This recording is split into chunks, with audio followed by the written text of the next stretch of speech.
Over the Garden Wall is a 10-episode show about two half-brothers, Wirt and Greg, who are lost in the woods and trying to find their way home, experiencing various little spooky adventures along the way, meeting talking animals, evil spirits, and being faced with the grueling challenge of coming up with a good name for a pet frog.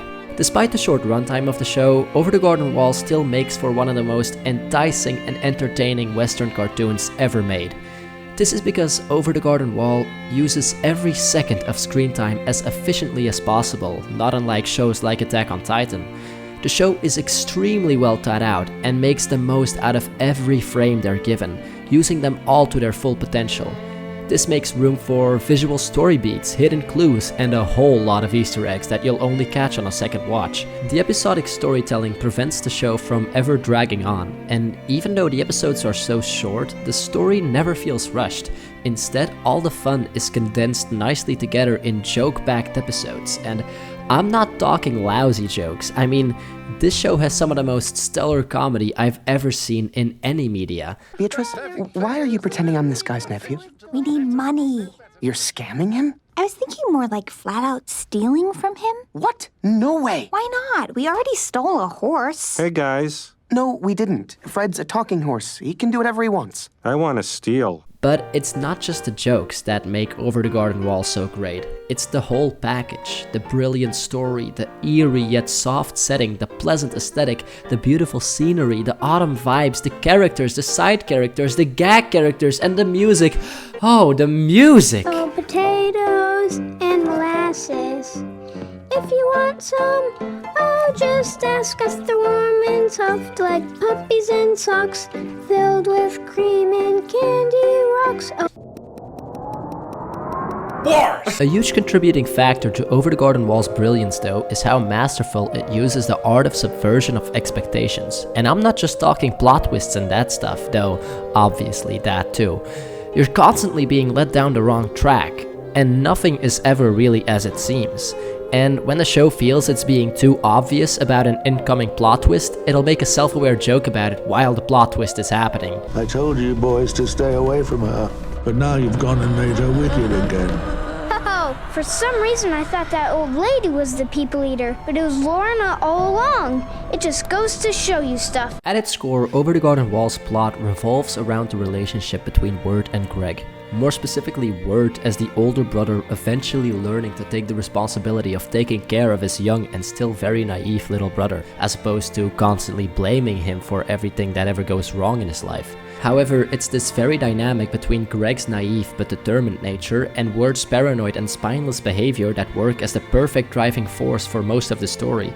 Greg gets the cast into precarious little situations, and Wirt's insecurity and fear convinces the audience that the situations they find themselves in are dangerous. At the end of the day though, they rarely ever are in any real danger. This feral hound that seems to want to eat them is really just a possessed doggy that's after Greg's candy. The gorilla on the loose just turns out to be a dude stuck in a gorilla costume. The big boisterous owner of the school is just a financially struggling old man, and this creepy guy staring out the window is actually just... Okay, no, he's actually a cutthroat criminal. We're trying to get to... I'm the highwayman. Okay, good to know. But he does do a silly little song though. Steal your shoes from off your feet, and then highwayman, when I'm making...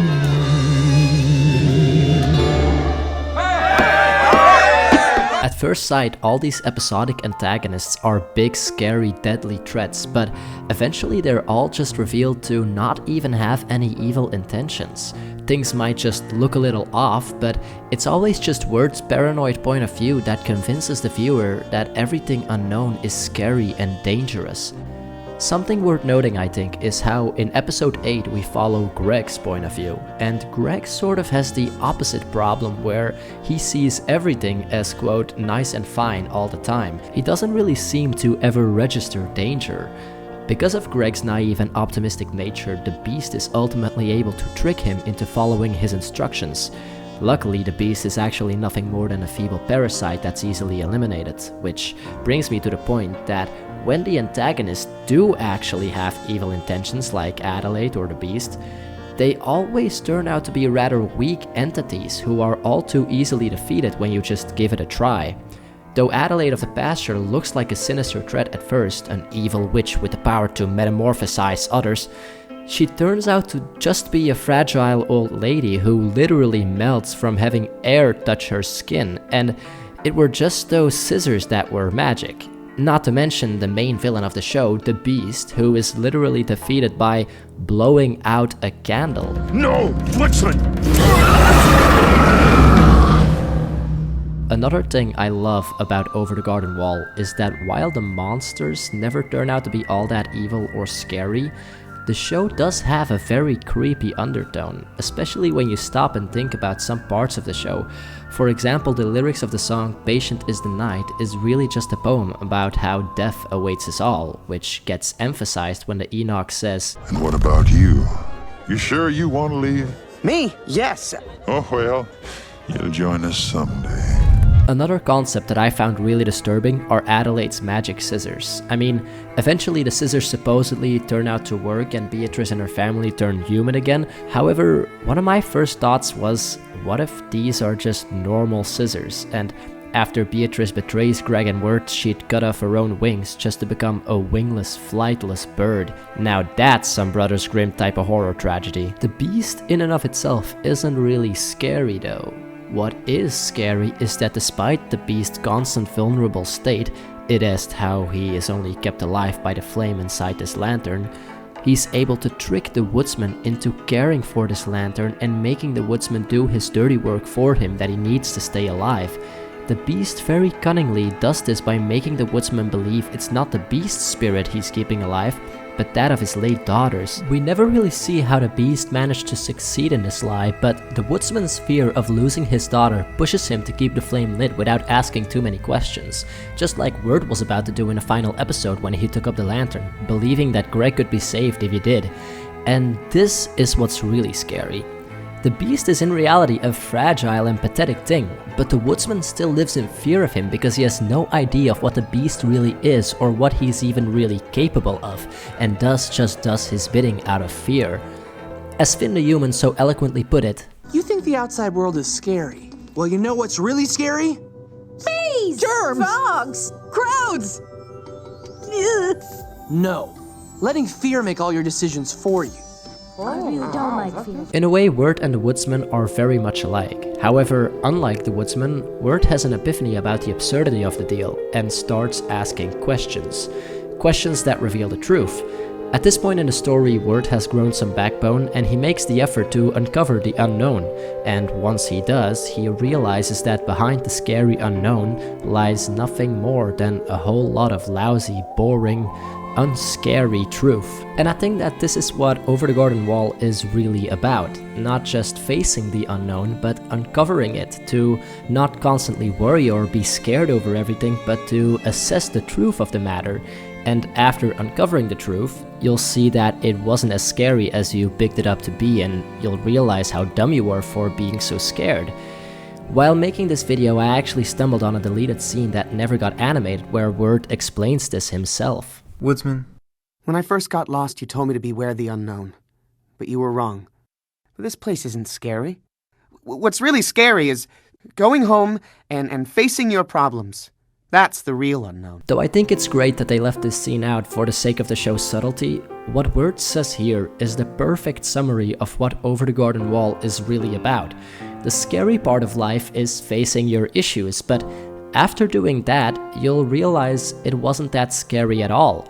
Then you'll just see that there's not a ghost in your house, but just a nice lady, or that Jason Thunderburger isn't the whole package who's gonna steal the girl you like away, but that he's really just a benign version of the Beast, only intimidating because you think he's intimidating. Okay, yeah, so for anyone that hasn't seen the show, that might be kind of confusing, but basically, the entire story takes place in Wirt and Greg's head while they're drowning on a Halloween night in like the 90s somewhere. Which makes a lot of things throughout the show make so much more sense. Greg has candy in his pocket since it's Halloween. Wirt and Greg's strange attires are just costumes, and Greg's weird version of the game Two Old Cat comes from his assumption of what he thinks the game might be after overhearing a conversation about it at this Halloween party. The entire show up until the final 2 episodes is literally just a figment of Wirt and Greg's imagination. And that, in and of itself, is the show screaming, all these scary things aren't real. It's all just in your head. I mean, sure, there are scary things out there, but tackle them pragmatically and you'll be alright. However, when it really comes down to it, all of those scary thoughts in your head, the reality behind those thoughts, really isn't that scary. That version you make up of people in your head and your assumption of what they might think of you, the thought that everyone dislikes you, that's just you tripping, dude. It's such a simple yet vital lesson. I mean, when I was like 15, 16, I skipped parties I was invited to because I was convinced no one liked me. Well, that and just general social anxiety, but like, that's the entire point Over the Garden Wall is trying to make. Go out there, go out into the unknown, go to that party, and you'll see that all of it, really, all of it, it's all really not that big of a deal. That's why you need to take that leap into the unknown, because once the unknown is known, once you shed light on a mysterious darkness, it's really not all that scary anymore.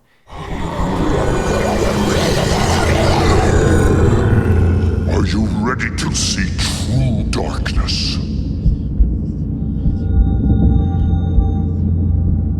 Are you? Are you? Don't! And so the video essay is complete and everyone is satisfied with the ending and so on and so forth, and yet Over the Garden Wall. Oh, how the gentle wind beckons through the leaves as autumn colors fall, dancing in a swirl of golden memories, the loveliest lies of all. Wow, man, that was a fun video, huh? If I was a YouTube viewer watching this video right here, I would definitely consider subscribing. Here's a poem. Poem number 76, Birds. Whether a bird is yellow of hue, or perhaps beautifully blue, even if a bird is red like a dancing flame, they all still shit exactly the same. If you want more poems, we got a poetry book. Link is in the description. One more thing. The loveliest lies of all.